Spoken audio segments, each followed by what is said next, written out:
рушди минбадаи соҳаи дорушиносӣ ва дорусозӣ дар тоҷикистон дар шароите ки ҷаҳонро паҳншави бемориҳои сироятӣ таҳдид менамояд дар меҳвари таваҷҷӯҳи роҳбарияти давлату ҳукумати ҷумҳурии тоҷикистон қарор дорад. бо мақсади муаррифии дастовардҳои олимони тоҷик дар соҳаи дорусозӣ ва истеҳсолот дар ин соҳа дар академияи миллии илмҳои тоҷикистон муаррифии ихтирои нави олимони тоҷик дар самти истеҳсоли доруворӣ баргузор гардид.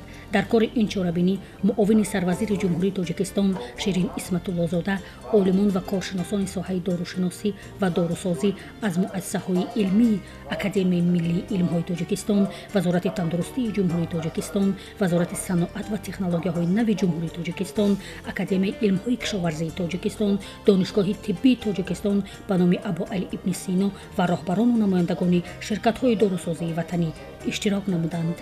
ин ҳамоиш муаррифгари коркардҳои илмии олимони тоҷик дар мубориза бо бемории коронавирус буд ки аз ҷумлаи онҳо истеҳсоли маҳлулҳои безараргардонии бемориҳои сироятӣ чун маҳлули гипохлориди натрии тиббӣ, оби нуқра, дастгоҳи нафаскашии сунъии ёрирасон ва ғайра дар амал татбиқ гардиданд.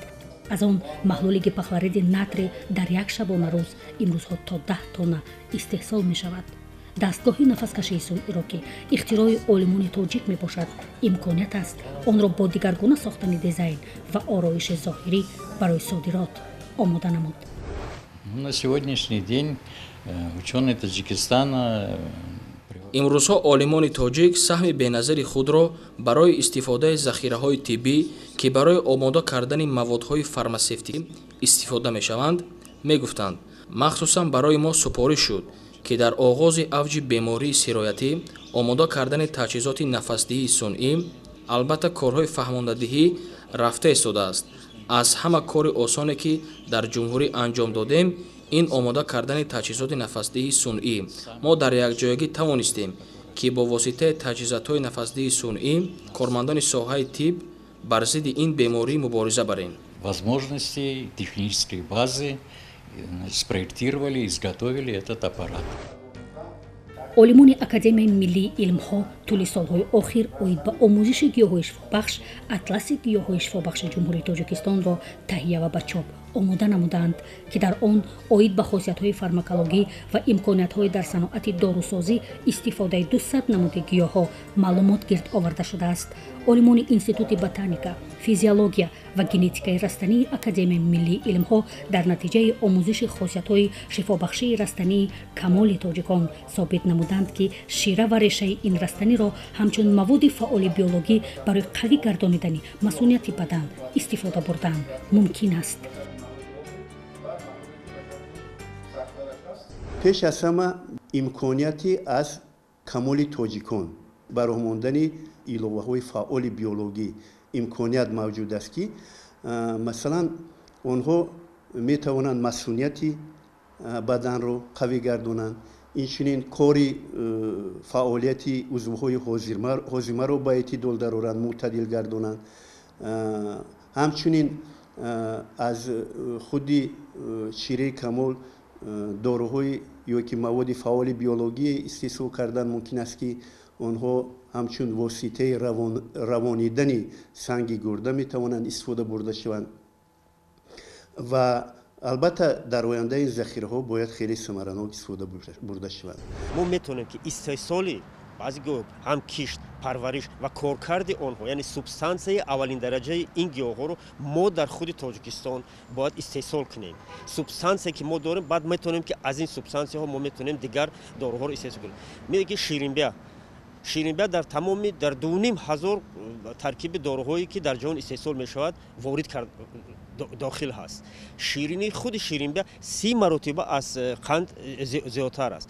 имрӯзе ки ман дар бораи ҳамун зағоза, яъне ки эфедра ки нақл карда будам, дар Тоҷикистон 18 намуди он мерӯяд ва аз худи ҳамин зағозае ки дар Тоҷикистон мерӯяд мо захираи зиёде дорем, аз 400 то 600 тонн дар ҳар сол бе ягон зарар ба худи табиат мо метавонем ҷамъоварӣ карда корка кардан ва худи олимони фақат کاری هست که ما باید از اون یعنی که اون مواد اولیه که هست یعنی که الکالوید هایی که هست افدرین پسیودو افدرین و موادهای باقی رو گیریم و در استحصالات وطنی خودمون باید جاری کنیم.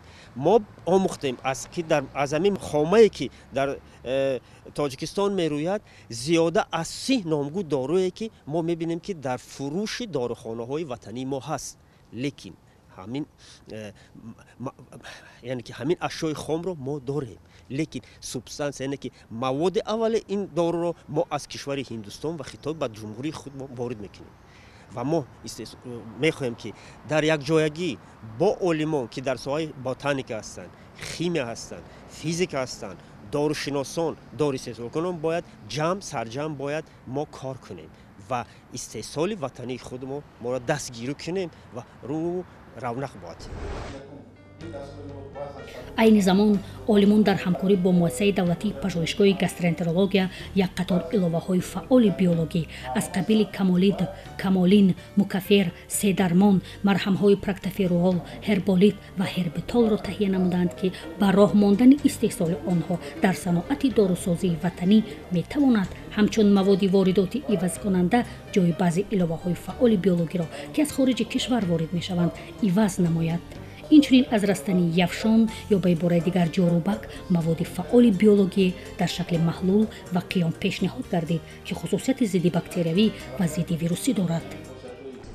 асос ин аст ки имрӯз ҳама мардум сар як масъала андеша доранд, яъне ҳарчи зудтар пайвасти илм бо истеҳсолот.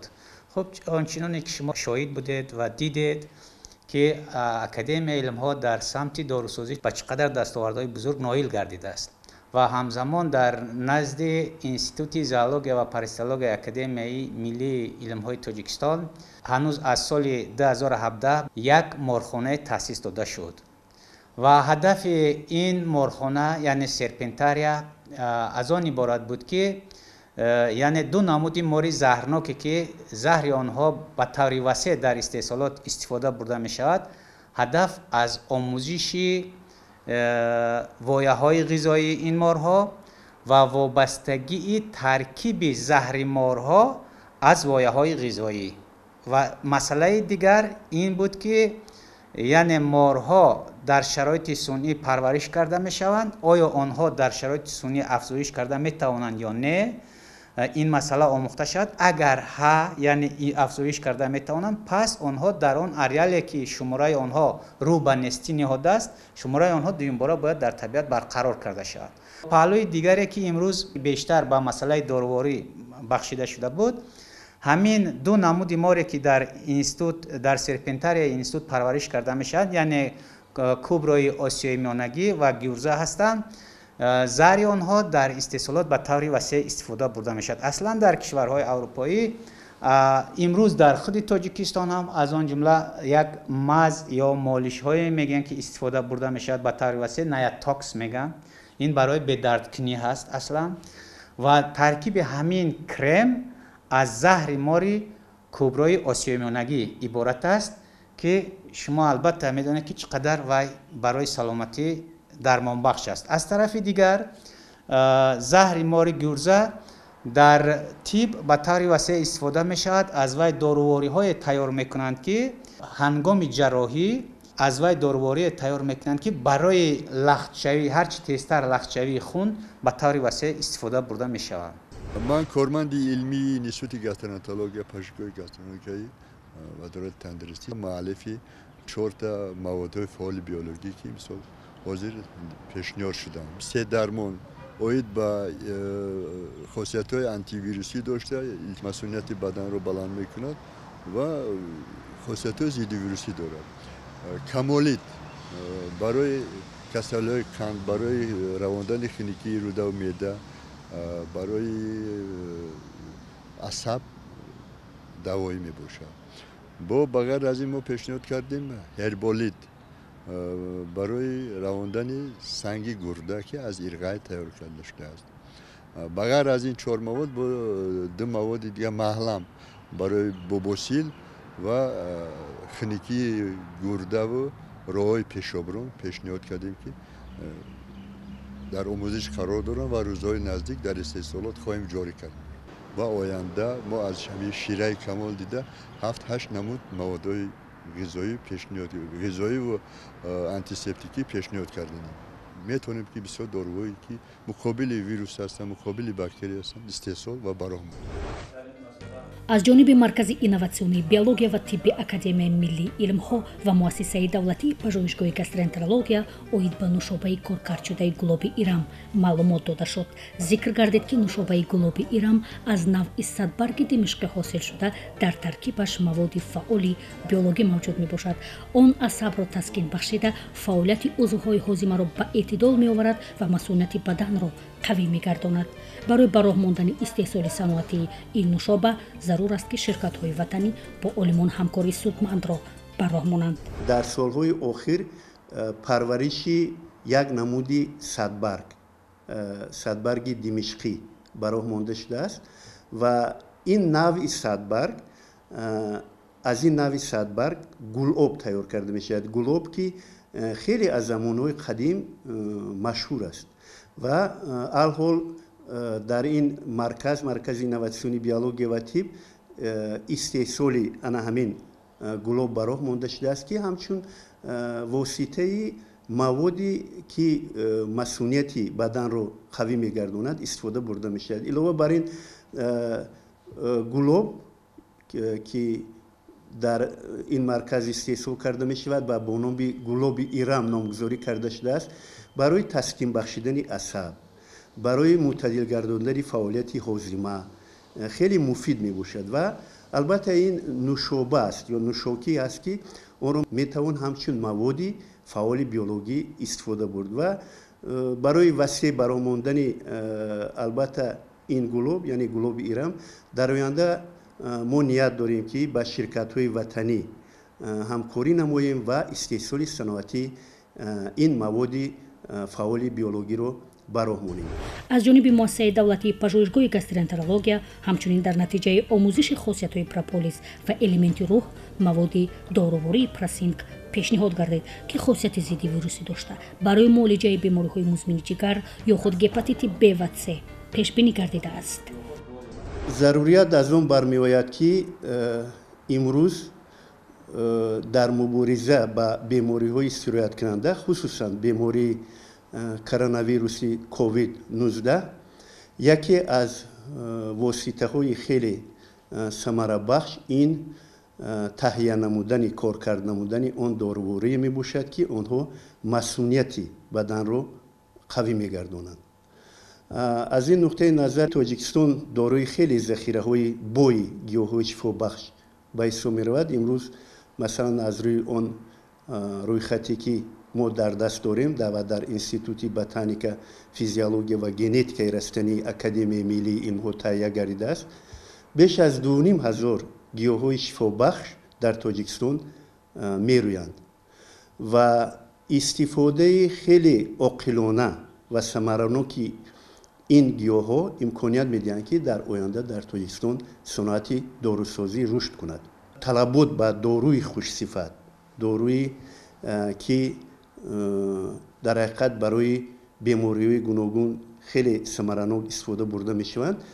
ин вазъият тақозо менамояд ки мо дар бораи дорусозии ватании худ хеле ҷиддӣ фикр кунем ва барои ин ҳама имкониятҳо шароитҳо муҳайё аст.